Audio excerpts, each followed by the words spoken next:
Prezados irmãos, eu vos cumprimento com a paz do Senhor. Eu quero mais uma vez agradecer ao nosso eterno e bom Deus pela oportunidade tão especial que me é concedida de participar desta Escola Bíblica de Obreiros.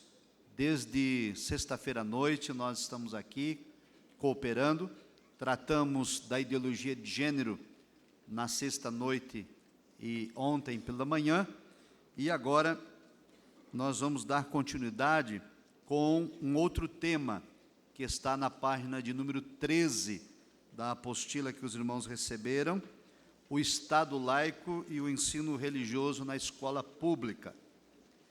Enquanto os irmãos procuram a página, eu quero agradecer ao pastor Wagner Gabi, presidente desse ministério, pela deferência e oportunidade, enquanto cumprimento os demais organizadores desta Escola Bíblica de Obreiros. E eu me recordo, meus irmãos, que quando cheguei em Brasília há quase 20 anos, transferido do Rio Grande do Sul para lá, eu era como que o apóstolo Saulo de Tarso, não era conhecido das igrejas. E eu fui numa escola bíblica de obreiros como esta, e o pastor presidente daquela convenção me convidou para ministrar nesse horário, às 14h30.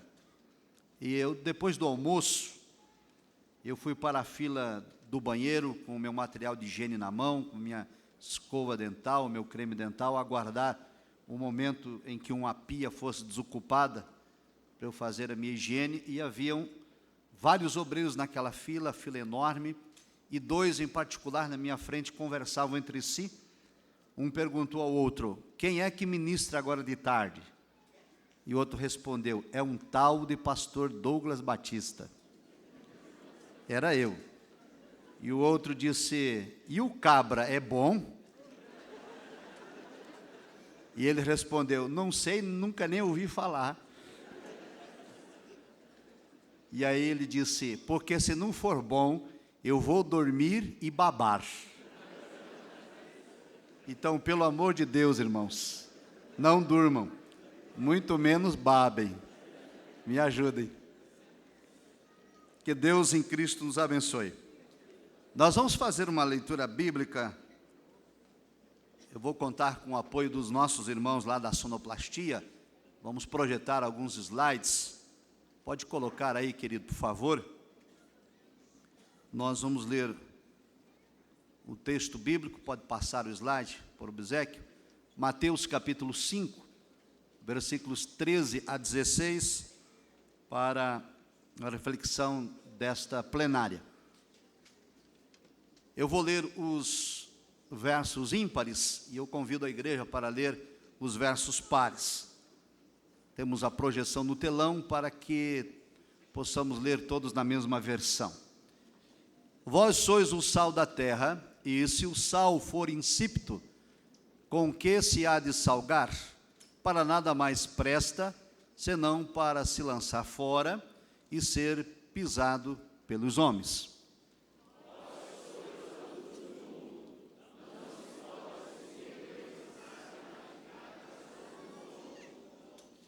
Nem se acende a candeia e se coloca debaixo do alqueire, mas no velador, e dá luz a todos que estão na casa.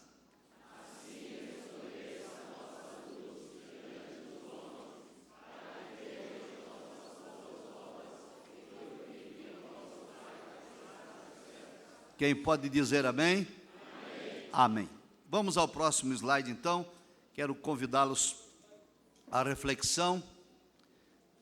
Qual é a justificativa desta abordagem? O Estado laico e o ensino religioso na escola pública. Qual a importância de tratar esse tema numa escola bíblica de obreiros?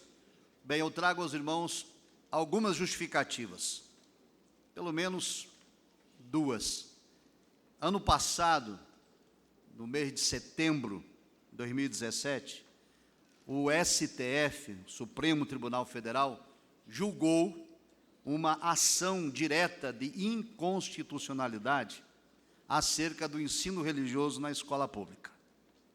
Esta ação, ela vinha tramitando desde 2010.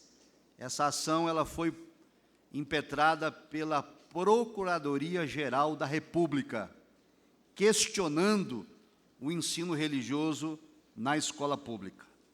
E, de 2010 até o ano passado, aconteceram algumas audiências públicas e uma série de embates de vários segmentos da sociedade, uns contrários ao ensino religioso e outros a favor. Qual foi a decisão tomada pelo STF em setembro do ano passado? Quais as implicâncias dessa decisão para a igreja? E o que podemos fazer para atuar nesta área? São as questões que pretendo levantar aos irmãos aqui nesta tarde. O debate todo desta ação direta de inconstitucionalidade, chamada ADI 4439, está no fato da laicidade, do Estado laico. O que é laicidade? O que é o Estado laico? Este é o debate atual no Brasil. Nós vimos aqui sobre a ideologia de gênero, trabalhamos com os irmãos esse tema, mostramos que segmentos secularistas e antirreligiosos procuram impor a ideologia de gênero, em especial na escola, quando os nossos filhos estão em formação, e a retirada do ensino religioso da escola pública ou a transformação do ensino religioso para não confessional está também na mesma linha do pensamento ideológico da desconstrução dos valores cristãos, da retirada da crença e da reestruturação do modelo de família tradicional. Então vamos no slide, por favor. Pode passar o próximo. Ensino religioso nas escolas públicas não pode ser vinculado à religião. Essa é a ideia da ideologia. A Procuradoria-Geral pediu que fosse proibido a admissão de professores em sala de aula na qualidade de representante religioso. Então, não pode ter na sala de aula um professor evangélico, católico ou outra confissão religiosa. Esse era o pedido da Procuradoria. Também que fosse ensinado, então, em lugar de ensino religioso, fosse ensinado história das religiões ou ciências das religiões na perspectiva laica. Em base era o seguinte: colocar os alunos todos numa sala de aula e dizer: todas as religiões são iguais, a religião é produto da sociedade, a religião é a construção da mente humana, Deus não existe, e o que existe é apenas uma ideologia religiosa que lhe oprime, dizendo que você não pode fazer isto nem aquilo porque é pecado e que Deus vai te julgar e te jogar no inferno. Então esta era a proposta da Procuradoria-Geral da União, junto ao Supremo Tribunal Federal, para que o ensino religioso se transformasse numa apologia antirreligiosa e ateísta. E ficou lá, como disse, durante 7 anos, até que ano passado foi julgado. E eu quero trazer aos irmãos a decisão final e como está a situação hoje. Bem, vamos aos slides então, quem quiser pode acompanhar também na apostila, na página 13, a introdução. O debate atual em torno do conceito de laicidade tem como pressuposto a Declaração Universal da Laicidade no século XXI. Essa declaração universal foi promulgada na França. O que diz essa declaração? Ela contém 18 artigos e o texto propõe a reflexão individual e o debate público da laicidade nos Estados modernos. O que é laicidade? O que é Estado laico? É isso que a declaração se propõe. O próximo slide, por obséquio. De acordo com a declaração, adotamos como princípio fundamental de laicidade o seguinte: o direito de livre escolha que é assegurado ao cidadão. No quesito religioso, significa o seguinte: o Estado não tem religião. O Estado não pode adotar uma religião. A religião e o Estado estão separados. O Estado não intervém na religiosidade do povo e a religião também não intervém nas decisões do Estado. Esse é o conceito básico de laicidade ou de Estado laico. Os irmãos lembram que até a proclamação da República, o Brasil era um Estado confessional. A religião oficial era a católica. E em 1890, com a promulgação, então, da República, ou da promulgação da Constituição da República, o Brasil deixou de ser um Estado confessional e passou a ser um Estado laico. 1889 proclamou-se a República, 1890 a Constituição da República deixou de ser, então, Estado confessional católico, e passamos a ser um Estado laico. O Estado não tem religião, não pode beneficiar e nem pender a religião nenhuma. Esse é o conceito de laicidade, fundamental. Vamos adiante, por favor, lá no slide. Assim, os poderes constituídos do Estado não podem decidir questões que causem repercussão na crença e nos valores morais do cidadão. O Estado deve viabilizar o espaço necessário para o amplo debate destas questões na sociedade. Vamos prosseguir. O debate atual, ele tem algumas questões. Veja aí na apostila ou também na projeção.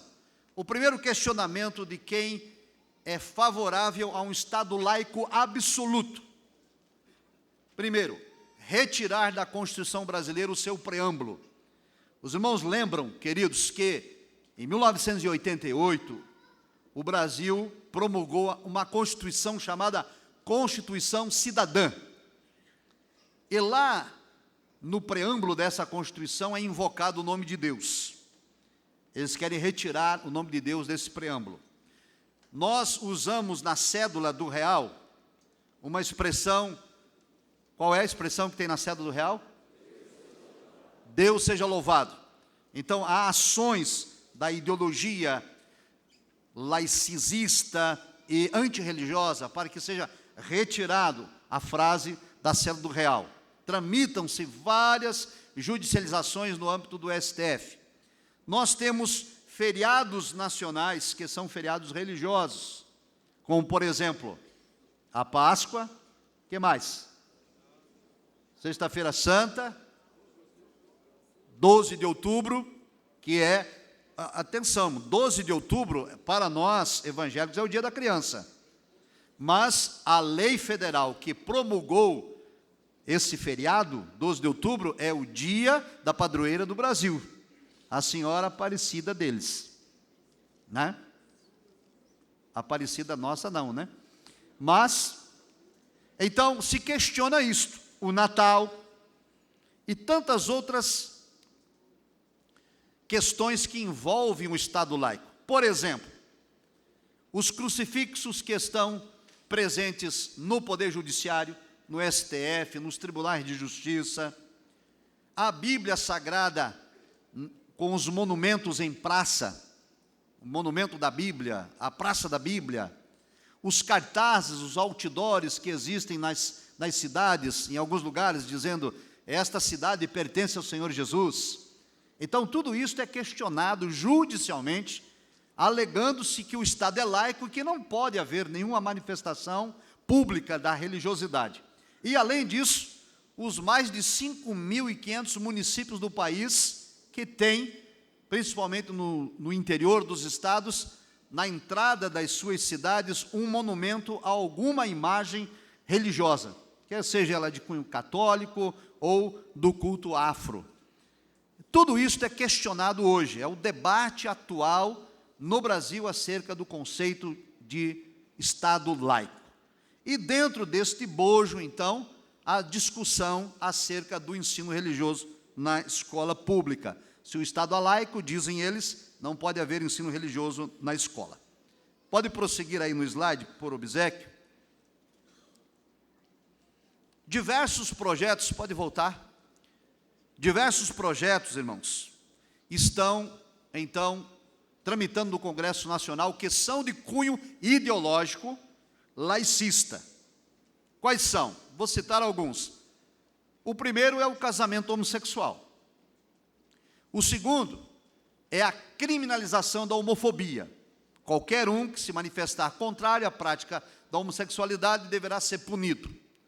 Nós temos também um projeto tramitando para a tributação das igrejas, para que a igreja pague impostos dos dízimos, das ofertas, das doações que ela recebe. Também nós temos a descriminalização do aborto. O aborto ser legalizado no país, de modo que a mulher grávida possa abortar em qualquer tempo, em qualquer ocasião, até no 9º mês da gravidez. E, além disso, a liberação da maconha, a eutanásia, que é uma espécie de suicídio para doente em estágio terminal. São vários os temas que estão tramitando no Congresso Nacional, em busca, então, de um Estado laico absoluto. No próximo trimestre, agora da Escola Bíblica Dominical, nos meses de abril, maio e junho, a CPAD está lançando a nova revista com o tema Ética Cristã. Como já citei aqui nas plenárias anteriores, mas hoje temos outros irmãos aqui presentes, e cada domingo vai ser tratado um tema desses. Uma lição sobre ideologia de gênero, outra lição sobre aborto, outra lição sobre a eutanásia, outra lição sobre pena de morte, outra lição sobre o suicídio, e outra lição sobre as drogas, e assim por diante. E eu tive a honra e o privilégio de ser convidado pela CPAD para ser o comentarista destas lições. E a igreja aqui em Curitiba, aqui na região sul, ela sai na frente, porque os irmãos já estão antecipando os temas, o que é muito bom. Então, queridos, tudo isso tramita no Congresso Nacional, e o debate é este. Se o Estado é laico, então não pode haver nenhuma manifestação religiosa no espaço público. A pergunta é: o conceito de laicidade é exatamente este? Será que o Brasil é um Estado laico no sentido absoluto? O que diz a Declaração Universal do século XXI, que eu já citei? A declaração diz o seguinte: existem vários modelos de laicidade. Existe a laicidade absoluta, onde se proíbe qualquer manifestação religiosa no âmbito público, como é na França. Na França é proibido, por exemplo, o aluno ir na sala de aula e levar a sua Bíblia, ou quem é católico usar o crucifixo, ou quem é muçulmano, por exemplo, as mulheres, as jovens muçulmanas usarem o véu. É proibido, porque é manifestação religiosa em espaço público. Mas existe também a laicidade relativa. O que é a laicidade relativa? É aquela em que o Estado não tem religião, mas não persegue a religião. Tem com a religião um relacionamento de harmonia. E o nosso caso, então? Qual é o conceito do Estado laico brasileiro? Eu vou trazer aqui para os irmãos. Por favor, pode projetar. Bem, o preâmbulo, como eu citei, da nossa Constituição em vigor, a Constituição Cidadã, 5 de outubro de 88, diz o seguinte: nós, representantes do povo brasileiro, reunidos em Assembleia Nacional Constituinte, para instituir um Estado democrático, promulgamos, sob a proteção de Deus, a seguinte Constituição da República Federativa do Brasil. Só pelo preâmbulo já fica claro que o Brasil não é um Estado ateu. Vale um amém? Amém. Não é. Agora veja o que diz o artigo 19 da Constituição. Pode passar o slide. Bem, antes vamos ler o artigo 5º. O artigo 5º, inciso 6º, diz o seguinte: é uma garantia constitucional. É inviolável a liberdade de consciência e de crença, sendo assegurado o livre exercício dos cultos religiosos, a garantia na forma da lei, a proteção aos locais do culto e às suas liturgias. Então, a Constituição brasileira assegura a todos nós a liberdade de culto e a liberdade de liturgia, a liberdade de crença. Amém? Agora o artigo 19, inciso 1º.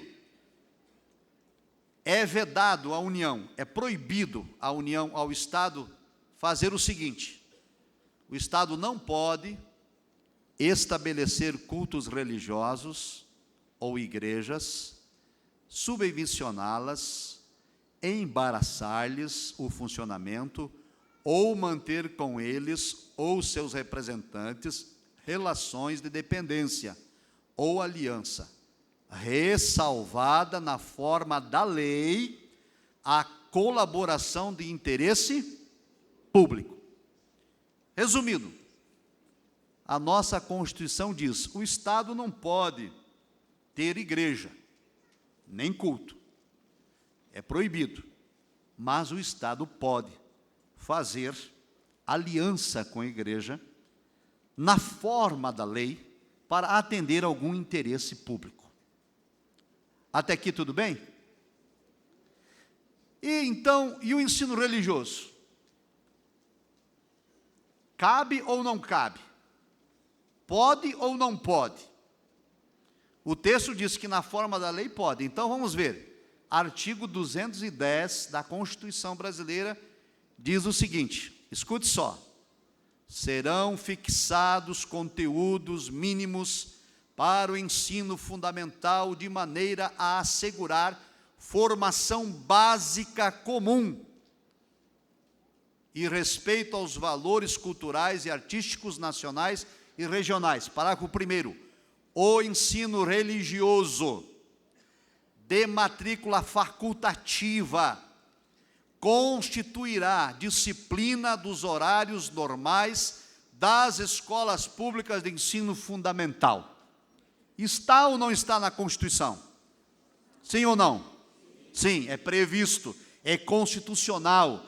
O Estado laico brasileiro coopera com a religião, mas a Procuradoria-Geral da União, baseada na ideologia secularista, do laicismo fundamentalista, entrou com ação no STF para que fosse retirado ou ajustado, para que fosse ensinado às crianças, aos alunos do ensino fundamental, uma religião torcida, não confessional.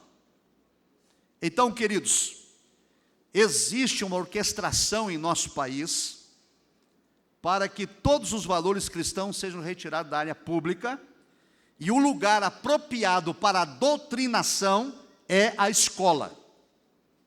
Como já vimos aqui, a criança está em formação de caráter, está em fase de aprendizado, e é muito mais fácil, então, convencer uma criança do que convencer um adulto já formado.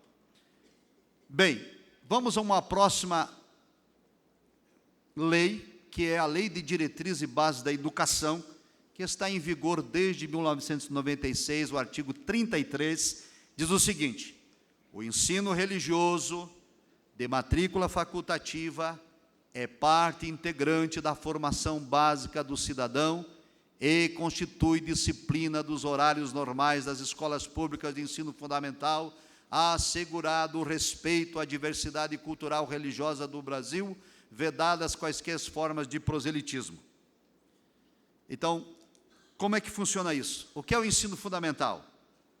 Hoje, o ensino fundamental se divide em ensino fundamental 1 e ensino fundamental 2. O ensino fundamental 1 é de 1ª a 4ª série. E o ensino fundamental 2, da 5ª série à 9ª série, ou 9º ano, como chama hoje. Nós aqui, no passado, quando eu estudei, chamava-se 1º grau. Alguns, quando estudaram, era ginasial, né? E outros nomes, outras nomenclaturas. Quem aqui fez ginásio? Olha só, tem muita gente. Quem fez primeiro grau? Ok. E os mais novos estão fazendo ensino fundamental. É a mesma coisa, só mudou a nomenclatura. A Constituição e a Lei de Diretrizes e Bases da Educação diz que é obrigatório a escola oferecer no ensino fundamental a disciplina de ensino religioso. Porém, o aluno não é obrigado a se matricular. A matrícula é facultativa. O pai matricula o filho se quiser. Se não quiser, não matricula. Então, a discussão que o STF foi provocado a promover era inviabilizar esse ensino religioso na escola pública. Vamos adiante, por favor. Voltamos aqui aos slides. Por que o STF foi provocado? Porque surgiu no Brasil o que se chama de fundamentalismo laicista. O que é isto? É uma luta ideológica que busca a eliminação de toda a crença e todos os valores religiosos no espaço público. Então, abordagens polêmicas como sexualidade, reprodução, eutanásia, aborto, pesquisa com células-troncos, direitos humanos, ensino religioso tem sido o alvo das tensões entre a laicidade e a religiosidade. Pode passar à frente, por favor. Escute só isso, queridos, por favor. Olha para cá. Qual é o lugar dos poderes constituídos de nossa nação em que se pode legislar, criar leis? Qual é o poder? Poder legislativo. O Brasil tem 3 poderes, né, no nosso Estado democrático de direito. O poder executivo, onde estão nos municípios o prefeito, onde está no Estado o governador e na República o presidente. E temos o poder legislativo, que é aquele que faz as leis. Os vereadores das câmaras municipais, os deputados estaduais, os deputados federais e os senadores. E temos o poder judiciário, que julga o cumprimento das leis. Mas sabe o que está acontecendo? O fundamentalismo laicista não está conseguindo aprovar as leis lá no Congresso. Por quê? Porque a sociedade está mobilizada até um certo ponto. Por exemplo, quando se desejou aprovar o aborto para o feto sem cérebro, chamado anencéfalo, foi votado no Congresso Nacional. E a Frente Parlamentar da Família, a Frente Parlamentar Evangélica, a Frente Parlamentar Católica e outros segmentos que têm como princípio os valores cristãos, se mobilizaram e convenceram os deputados federais e senadores a não aprovarem. E não foi aprovado. Mas o que fizeram então? Os fundamentalistas do laicismo entraram com uma ação junto ao STF, ao Poder Judiciário. E hoje no Brasil, irmãos, tudo está sendo judicializado. O Congresso Nacional disse: não vamos regulamentar o aborto para anencéfalo em nosso país. Mas os fundamentalistas entraram no STF e o ministro do STF, o ministro Barroso, que foi o relator, ele disse não para o Congresso e aprovou. E o plenário da Casa, do Supremo, aprovou também. Então, quando eles não conseguem resolver por via democrática, porque os deputados e senadores não foram eleitos pelo povo para atender os anseios do povo, sim ou não? Sim. Então, quem pode legislar são eles. O STF não foi eleito pelo povo. O STF tem a função de ver se a lei está sendo cumprida ou não, defender a Constituição. Mas isso vem acontecendo. Então, agora recentemente, uma mulher no Rio de Janeiro com 3 meses de gravidez, abortou numa clínica, e a lei, então, prevê que esta mulher, o médico que fez o aborto e a equipe que participou, devam ser punidos pelo Código Penal, por terem cometido crime. Eles recorreram ao STF, e o ministro Barroso, o mesmo, disse: 3 meses não é vida. E autorizou. E hoje está tramitando, então, essa decisão ainda no STF para o plenário. E assim por diante, irmãos. Então, são vários assuntos. Ora, o Congresso Nacional votou na Constituição, no artigo 19, no artigo 210, que o ensino religioso é para ser oferecido. A Lei de Diretrizes e Bases da Educação, no artigo 33, diz a mesma coisa. Mas o STF recebeu uma ação para questionar e retirar o ensino religioso ou alterar o ensino religioso para a história das religiões e ensinar às nossas crianças, repito, que Deus não existe. Eles ficam muito furiosos quando argumentamos assim, dizendo que faltamos com a verdade, que não era bem isto, que não era bem aquilo, mas quem acompanha a educação e o fundamentalismo laicismo há de concordar que a ideia é esta. Bem, queridos, o que aconteceu então? Vamos adiante, por favor, o próximo slide. Diante desse debate, a religião precisa se posicionar, ou a fé cristã, pode passar o próximo slide. A liberdade religiosa e de pensamento é uma garantia que nós precisamos lutar por ela, pode passar o slide. Tudo isso está na apostila, queridos. Bem, este então é o panorama em que o debate sobre Estado laico e ensino religioso estava acontecendo de 2010 até ano passado. No dia 15 de junho de 2015, houve uma audiência pública lá no STF. Então, o ministro Barroso, de novo, eles fazem um sorteio eletrônico, mas só cai na mão dele. Tudo que é antirreligioso cai na mão dele, mas o sorteio é eletrônico. Agora, por exemplo, vai ser tratado aqui também escola sem partido, que está lá no STF, sabe na mão de quem? No sorteio eletrônico? Ministro Barroso. Eu não entendo esse sorteio eletrônico. Cai sempre na mão dele, e ele é marxista. E eu já falei aqui, vou repetir. Marxismo e cristianismo não se harmonizam. Amém? Bem, queridos, então houve essa audiência pública, o ministro Barroso convidou os representantes de todas as denominações religiosas do país para comparecerem ao STF e deu a cada um um espaço de 15 minutos no plenário para se posicionar.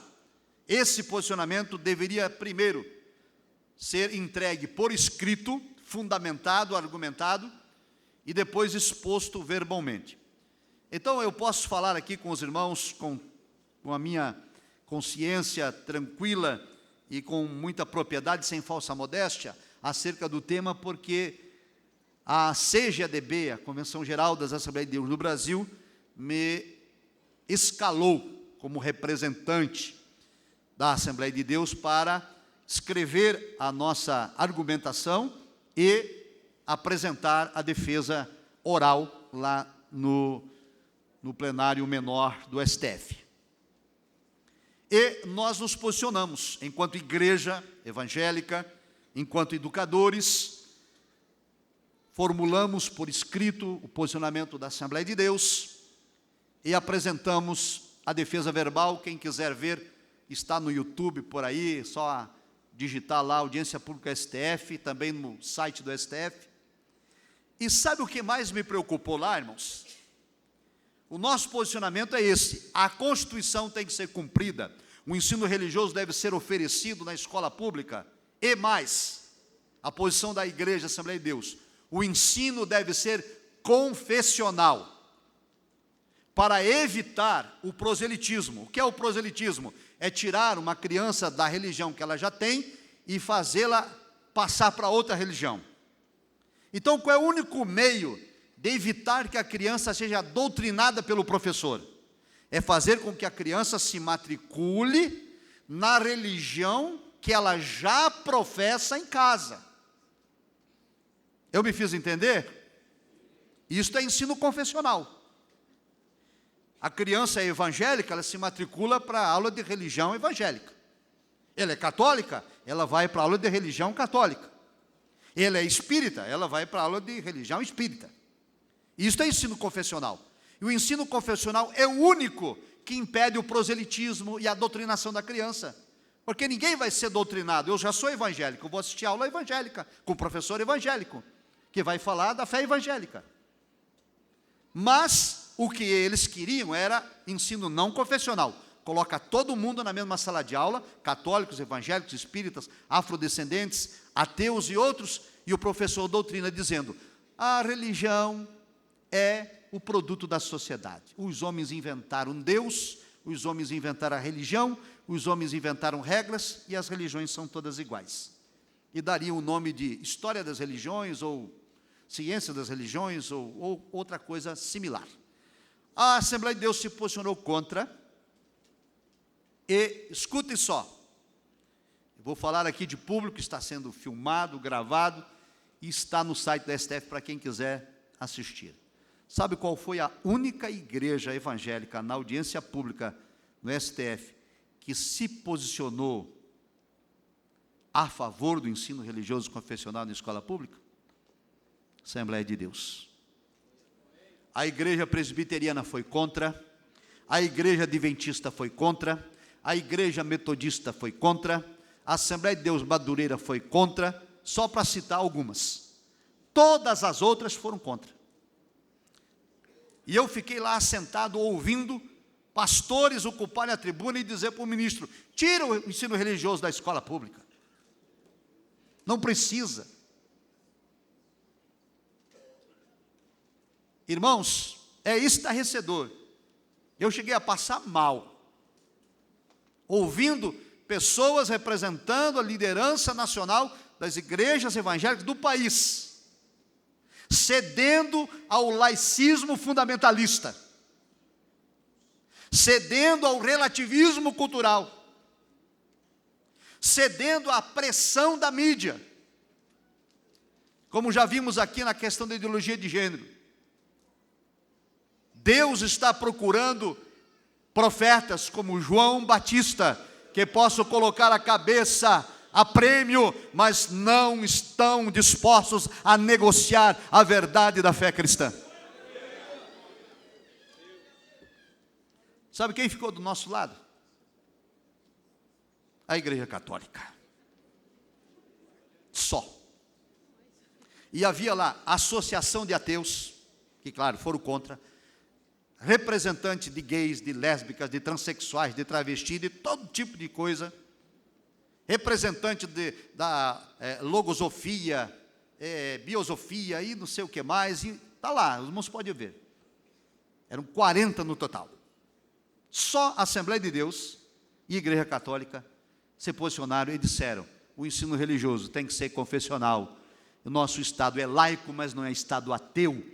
O nosso Estado é laico, mas não é fundamentalista. O nosso Estado é laico, mas a Constituição prevê a cooperação do Estado com a Igreja. O nosso Estado é laico, mas 92% dos nossos brasileiros acreditam em Deus. Bem, irmãos, escute só, para vocês verem como que é a articulação desses movimentos militantes do laicismo.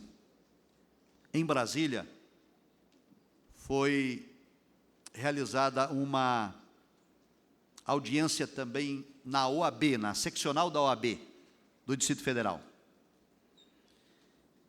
E eu me inscrevi para essa audiência, representando a Assembleia de Deus, e me pronunciei. Mas antes de eu me pronunciar, a mesa de debate da OAB-DF estava organizada, e eles convidaram uma antropóloga, que é professora da Universidade de Brasília. Ela chama-se Débora Diniz. Ela é uma ferrenha antirreligiosa, marxista e ateísta, militante. E ela deu a palestra detonando a fé evangélica, detonando os valores cristãos, questionando a laicidade brasileira.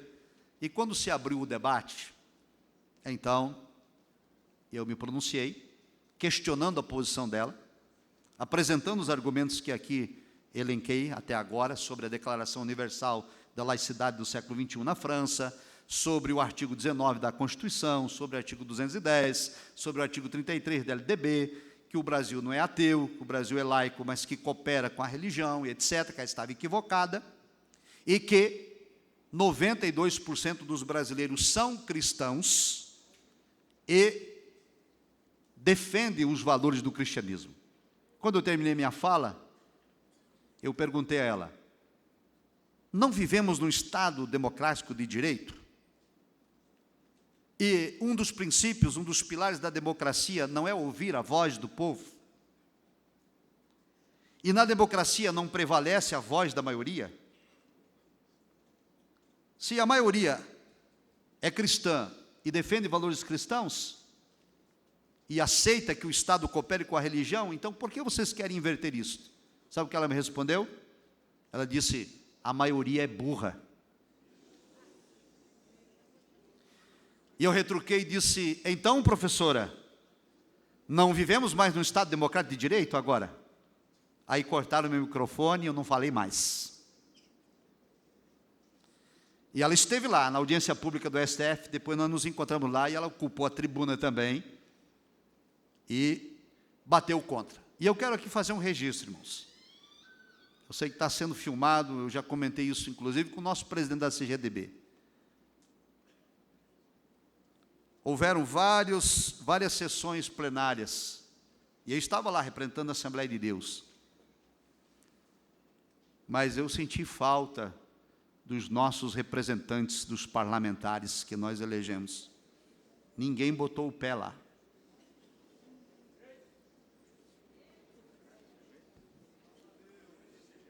E havia um grupo de irmãos participando das sessões e orando e intercedendo. E o STF iniciou a votação. O ministro Barroso, o relator. E olha o que ele disse no voto. Ele disse assim: a única igreja evangélica que quer ensino religioso confessional é a Assembleia de Deus. E todas as outras não querem. Então ele usou esse argumento para dizer: nem os evangélicos querem. E votou, então, contra o ensino religioso confessional. Era o voto do relator. O primeiro voto. Saímos perdendo. Aí veio o segundo voto, concordou com ele, e eu vou ser bem sincero para a igreja. Os votos foram acontecendo, e eu disse: bem, Senhor, fizemos a nossa parte, lutamos, vamos morrer de pé, porque está perdido, já perdemos. Mas continuamos em oração, não só em Brasília, muitos lugares no país, igrejas inteiras orando e clamando por isso, e os votos foram se alternando. Daqui a pouco um ministro começa a divergir dos outros, chama-se ministro Alexandre. Ele diz o seguinte: a Assembleia de Deus foi a única que votou pelo ensino religioso confessional, é verdade. Só o que nós não podemos esquecer, que a soma de todas as outras que votaram contra não dá Assembleia de Deus.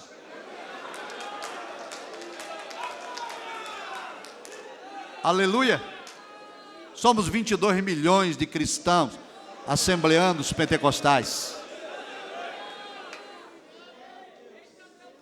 E ele divergiu então do relator, inclusive eles tiveram um embate verbal ali na frente de todo mundo, publicamente, porque o ministro Barroso não gostou de ser questionado.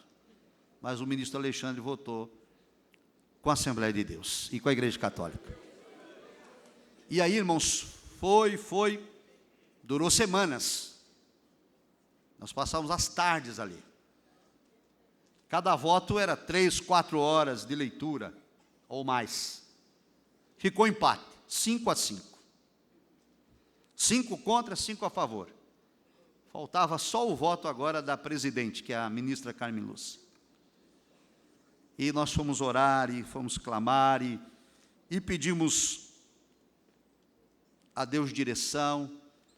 E no dia, então, final da audiência, quando a ministra presidente foi exarar o seu voto, os ateus, os agnósticos, os laicistas, fundamentalistas, a comunidade LGBT, todo mundo cantando vitória, a mídia torcendo os fatos, colocando a população contra o ensino religioso. Inclusive, eu conversei com muitos alunos na faculdade, pastores, que eram contra.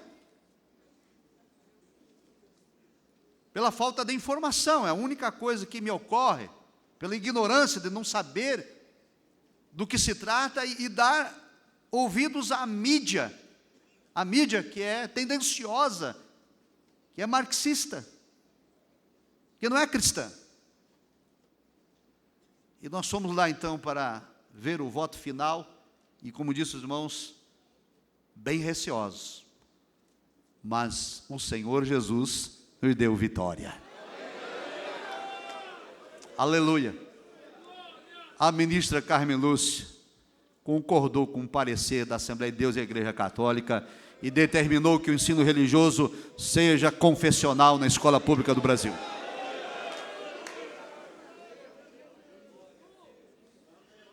Mas, meus irmãos,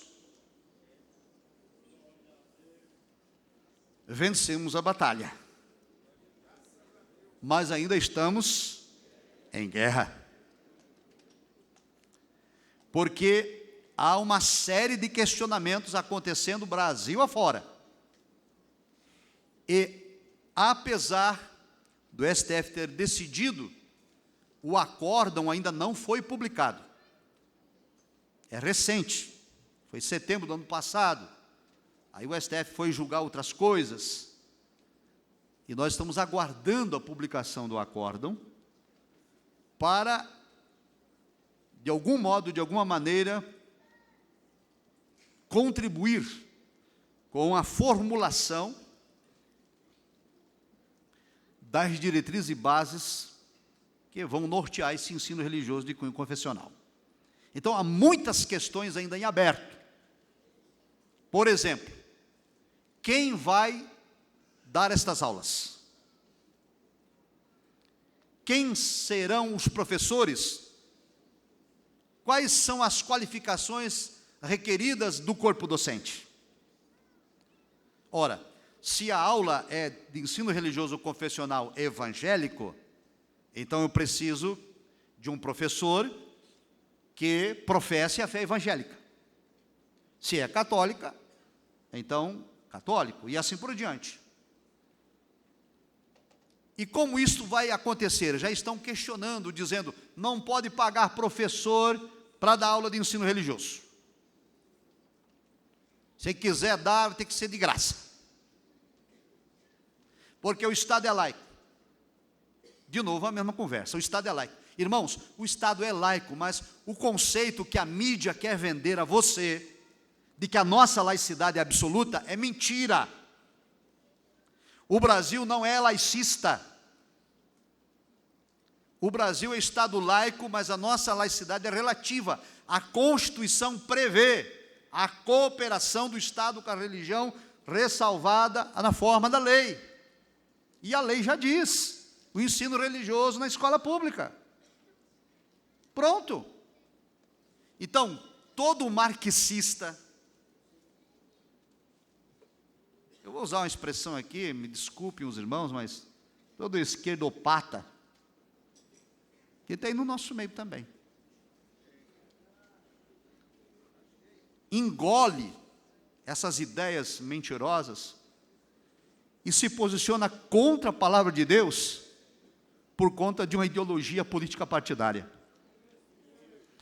Amados, para nós os cristãos, a Bíblia Sagrada é a inerrante e inspirada palavra de Deus, a única e infalível regra de fé e conduta para o cristão. É a Escritura. Não é ideologia partidária, não é socialismo, não é fascismo, não é marxismo. Nós somos cristãos, porque seguimos os ensinos de Cristo. Bem, isto ainda está em discussão, então. Como será formado o corpo docente? Mas, de modo geral, nas diretrizes que já estão em vigor, ninguém pode entrar na sala de aula se não tiver formação universitária ou formação superior. Então, é claro que nós não poderemos tomar qualquer pessoa para colocar na sala de aula, precisa de formação. Que formação será requerida? Será que o bacharelado em teologia pode ser aproveitado para dar aula de ensino religioso? De um modo geral, não. Por que não? Porque o Ministério da Educação prevê que para estar na sala de aula, o professor precisa ter licenciatura e não bacharelado. Mas existe um meio de suprir essa deficiência. O bacharelado em teologia pode fazer uma pós-graduação, uma especialização, e então fica habilitado. E eu sei que os irmãos têm uma instituição aqui em Curitiba, e eu estava olhando, por exemplo, especialização em docência do ensino religioso. Quem tem o bacharel em teologia faz essa especialização e fica habilitado para entrar na sala de aula e dar aula de ensino religioso. Quem já tem alguma formação em licenciatura, como pedagogia, por exemplo, poderá dar a aula. Mas o que estou apresentando aqui aos irmãos são as linhas gerais. E as diretrizes específicas ainda não foram ajustadas, porque espera-se agora o acordo do STF. E uma outra questão: qual vai ser o currículo? O que esse professor vai ministrar para o aluno? Por exemplo, nós somos evangélicos, mas tem evangélico reformado, tem evangélico pentecostal, tem pseudo-pentecostal, neopentecostal, né? E aí? O que o professor vai ministrar? Ele não pode criar polêmica na sala de aula. Existe um órgão, irmãos, chamado FONAPER. Não sei se os irmãos já tiveram alguma informação. O FONAPER é o Fórum Nacional Permanente do Ensino Religioso. O FONAPER, ele agrega todas as instituições religiosas do Brasil que têm preocupação com a educação, e ele vem já de muito tempo servindo como parâmetro para o currículo, autorizado pelo MEC. Porque a lei de diretrizes e bases diz o seguinte, que é para ouvir, escute só, quase nunca obedecido. A escola deve ouvir a comunidade para definir quais serão os currículos. Então, as igrejas de uma cidade, de um município, os representantes, os líderes, por meio de alguma instituição, um conselho de pastores ou alguma associação, deveriam se organizar, se mobilizar e apresentar à Secretaria Municipal de Educação o que é consenso, o que é comum na fé cristã evangélica, como as doutrinas fundamentais, por exemplo. Mas tudo isso ainda está em discussão.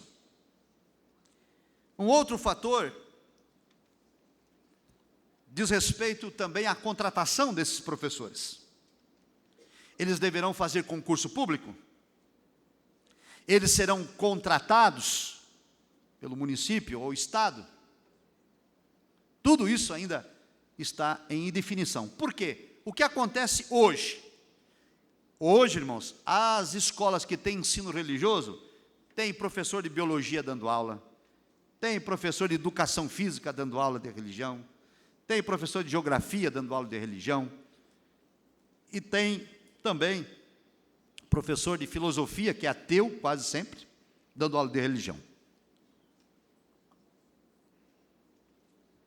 São muitas as questões a serem resolvidas. Desculpe. Por exemplo, a carga horária. Será um encontro semanal? Vai ser no turno que o aluno frequenta ou no contraturno? Sabe o que acontece em algumas escolas? A lei diz que a escola tem que oferecer obrigatoriamente o ensino religioso, matricula quem quer. Então as escolas fazem o seguinte: no dia da matrícula elas falam para o pai: nós temos ensino religioso aqui, o senhor quer matricular seu filho? Só que é o seguinte, ele vai estudar de manhã e o ensino religioso é de tarde. Ora, como que o pai vai fazer? Vai levar a criança de novo à tarde só para assistir uma aula? E aí a direção da escola diz: mas o senhor não é obrigado a matricular. E o que os pais fazem? Não matriculam. E daí a direção da escola informa a secretaria municipal dizendo: ninguém tem interesse pelo ensino religioso. Ora, se está tudo armado, que interesse vai ter? Não é verdade? Então tudo isso precisa ser ainda ajustado. A lei diz que é para oferecer no horário comum. E agora o STF diz que é para oferecer ele confessional. Várias questões ainda então estão em debate, em desdobramento, e muita guerra e batalha será travada ainda. Existem vários questionamentos já judiciais para que não seja implementado o ensino religioso de cunho confessional na escola pública do nosso país. Então vamos voltar ali aos slides, por favor. Os irmãos da sonoplastia para o obséquio.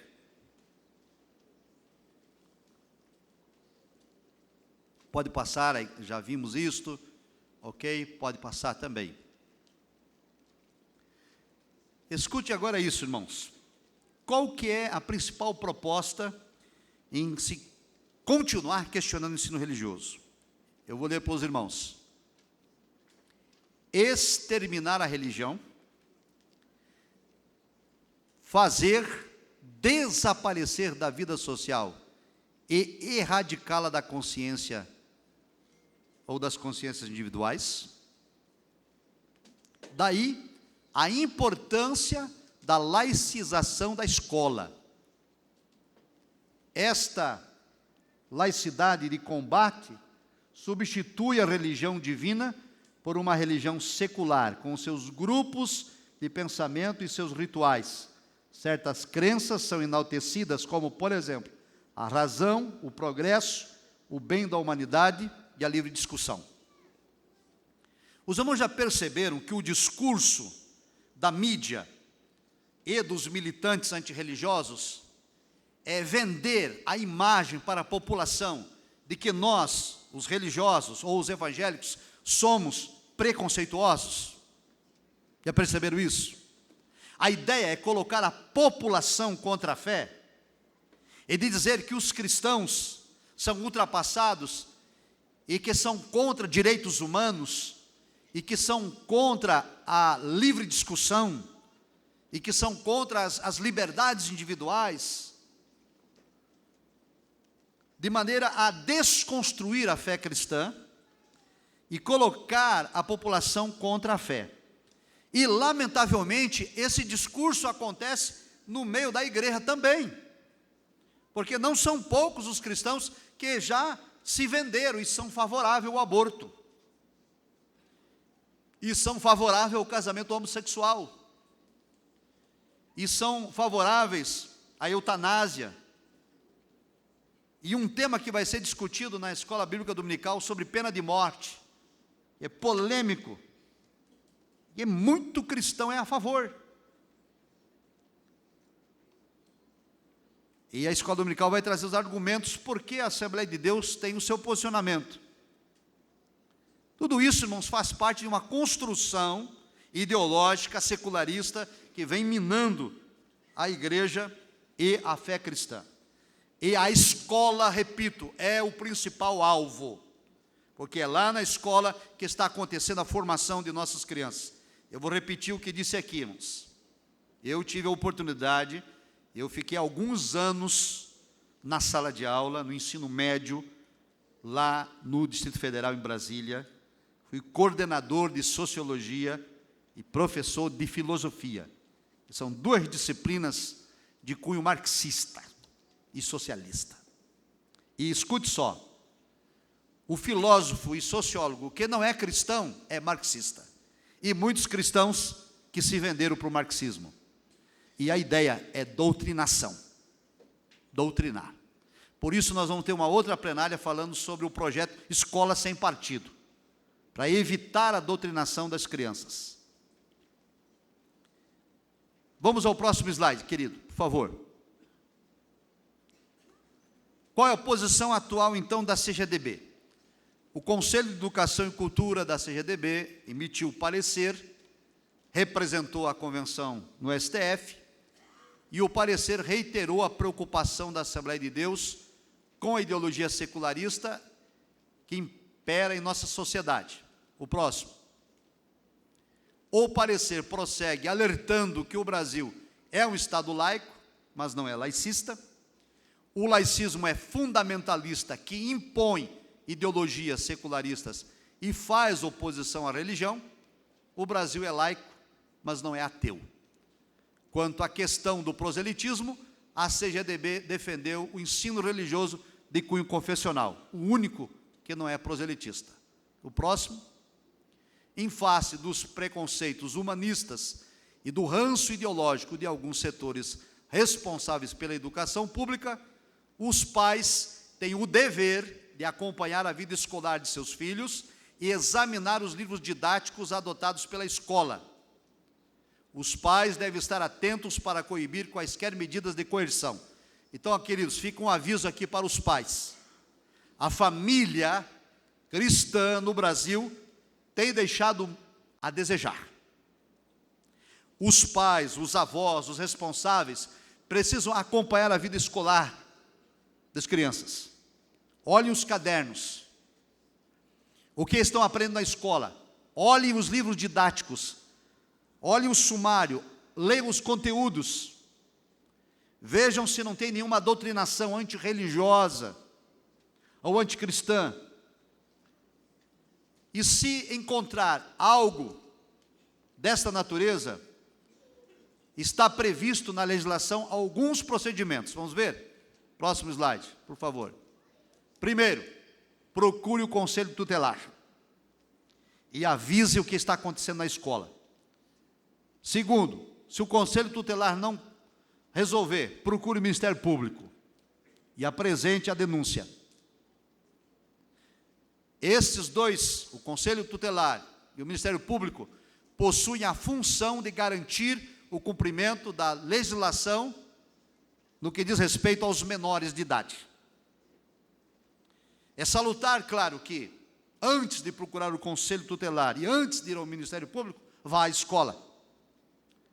Converse com a direção da escola. Converse com o coordenador pedagógico. Argumente as razões pelas quais você está questionando.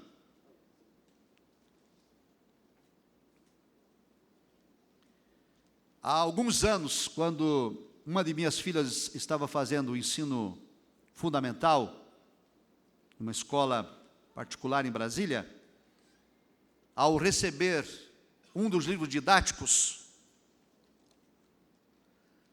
adotados pelaquela escola, o livro didático enaltecia toda a sorte de espiritualismo e do culto afro e torcia todas as questões do cristianismo. Eu peguei o livro, fui à escola, conversei com o coordenador pedagógico, apresentei minha repulsa pela escolha daquela obra que não era literatura, mas que fazia apologia e ódio ao cristianismo, apologia de ódio ao cristianismo, e que, como pai, eu estava requerendo que o livro fosse recolhido e fosse adotado um livro que fosse imparcial. A coordenadora me levou até o diretor, ao olhar o livro, concordou comigo. Eu disse: pai, me desculpe porque eu não vi isto. O senhor está coberto de razão. A partir de amanhã, os livros serão recolhidos e nós vamos escolher um livro que seja parcial. Isso foi feito. Sabe o que acontece muito conosco, os cristãos? Nós somos acomodados. Nós cruzamos os braços e nós pensamos assim: vamos orar. Lembra do apóstolo Tiago escrevendo, o líder da igreja de Jerusalém? Ele disse: olha, se o irmão se apresentar a ti dizendo: irmão, estou com fome, e tenho sede, e passo frio, e você disser, eu vou parafrasear Tiago, ajoelha que eu vou orar. E Tiago diz assim: a tua fé é vã, é morta. Porque você não pode despedir o irmão assim. Se ele está com fome, dá a ele de comer. Se ele está passando frio, dá a ele de vestir. Porque queira saber, ó homem vão, que fé sem obras é morta. Então não adianta, meus irmãos, nós temos consciência daquilo que acontece ao nosso redor e temos confiança que Deus pode mudar, se nós não nos colocarmos na brecha para ser instrumento nas mãos de Deus para fazer a necessária mudança. É fé em ação. Vamos orar? A oração é imprescindível, a oração é fundamental. Essa vitória que a igreja alcançou lá no STF foi resultado da oração de tantos que clamaram, intercederam e jejuaram por esta causa, como daqueles que foram lá nos plenários, que foram nas reuniões e colocaram a cara à tapa e defenderam a posição da igreja. Porque se não tivesse nada escrito lá e ninguém dizendo qual era a posição da igreja, teriam passado o rolo compressor por cima de nós. Concordam com isso, irmãos? Então a igreja tem que orar, a oração é imprescindível, mas nós temos que também agir, nos posicionar. E eu quero agradecer a Deus por essa escola bíblica de obreiros, porque aqui esse tema está sendo debatido, discutido, colocado à igreja, para que a igreja se posicione. Às vezes, irmãos, não é preciso fazer muito.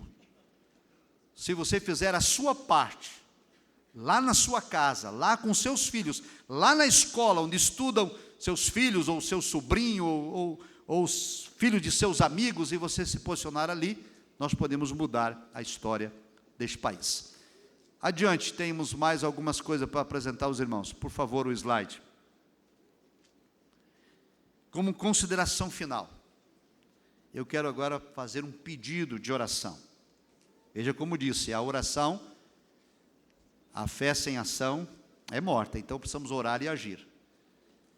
Pensando nisto tudo, na ideologia de gênero que já abordamos aqui na sexta-noite e no sábado pela manhã, do ensino religioso na escola pública, que está ainda em guerra, e com a doutrinação das crianças na escola, as Assembleias de Deus no Brasil, por meio da sua mesa diretora, recentemente eleita, decidiu implantar a nível nacional o colégio assembleano. Glória a Deus. Um colégio que vai adotar os princípios e os valores cristãos para atender não só a comunidade assembleana, como também todos quantos pertencem a famílias cristãs que defendem os valores do cristianismo. Agora, no dia 14 e 15 de março, teremos a primeira reunião geral no Rio de Janeiro com a Secretaria Nacional de Apoio Pedagógico, Conselho de Educação, do qual o pastor Wagner Gabi faz parte, para elaborar e aprovar o projeto político-pedagógico. E esse colégio, ele pretende ter esses valores todos do cristianismo, mas também ter um currículo acadêmico com diretrizes e bases que darão aos alunos a formação secular necessária, ao ponto de que os alunos do Colégio Assembleano possam competir em pé de igualdade nos Enems, nos vestibulares, em concursos, sem perder nada a ninguém. Então, queridos, é um grande desafio, mas também é uma grande necessidade. A Assembleia de Deus não vem com o Colégio Assembleano para competir com os que já existem. Nós viemos porque existe uma necessidade de dar cobertura às nossas crianças, para que nossos filhos não fiquem suscetíveis à doutrinação da escola política partidária, ideológica e secularista. Nossos filhos, nossos netos, nossos bisnetos, a nossa geração pode deixar esta contribuição. Os nossos pioneiros nos deixaram muitas contribuições, e na época deles eram outros os problemas, mas os nossos problemas contemporâneos são estes, e a igreja precisa também agir. E Deus me incumbiu esta responsabilidade, e estou à frente desse grande projeto, e eu peço as vossas orações, para que Deus nos dê vitória, porque apesar de tudo que foi aqui exposto, ainda enfrentamos em nosso meio algumas oposições, de alguns que não entendem a gravidade do problema que estamos enfrentando.